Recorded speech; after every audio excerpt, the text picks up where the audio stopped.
দেশের মাটিতে যে আপনার চলছে ওই চিশতিয়া, নকশবন্দিয়া, মুজাদ্দিদিয়া, এই সব তরিকা জাহেলিয়াত। 1980 সালের জরিপে এই দেশের মাটিতে 2,98,000 পীর আছে। সব পীরের সব তরিকা হচ্ছে জাহেলিয়াত। এই মাইজ ভান্ডারি হচ্ছে জাহেলিয়াত। আশ্চর্য, নারী পুরুষ একাকার হয়ে জিকির করছে। সেদিন আমরা গেছিলাম নরসিংদী, নজরপুরা, নরসিংদী নাকি, নজরপুরা একটা গ্রামে গেছিলাম, নরসিংদী।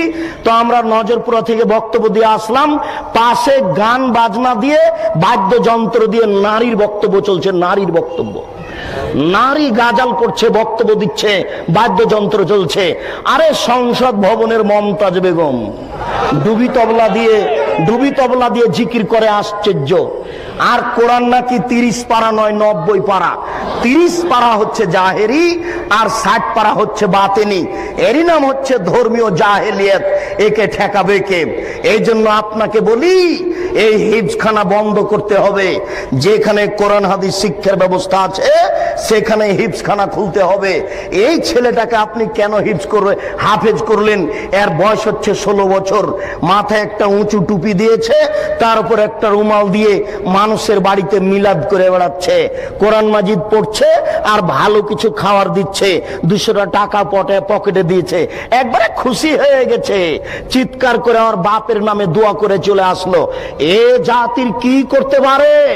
যে চলিসা করে বেড়াই, যে কুলখানি করে বেড়াই, যে মানুষের দোকান উদিয়ে করে, আপনার উদ্বোধন করে কোরআন মাজিদ পড়ে, যে মানুষের বাড়ি উদ্বোধন করে কোরআন মাজিদ পড়ে, সেই হাফেজ দিয়ে কি হবে?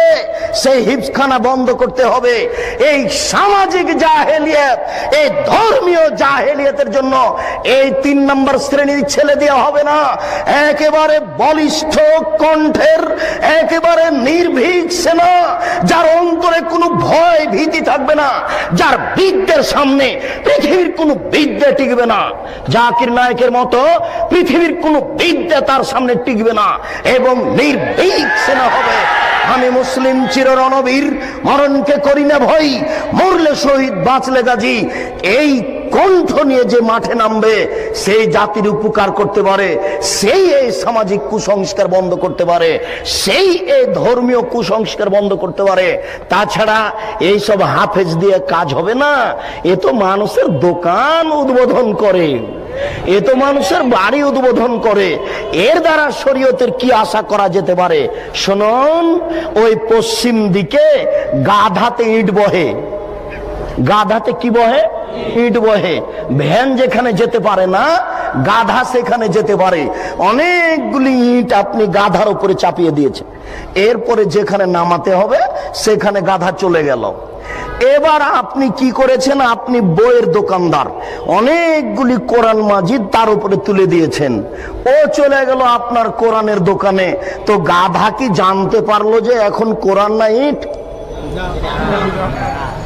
ও তো জানতে পারলো না যে আমার পিঠে কোরআন আছে না ইট আছে।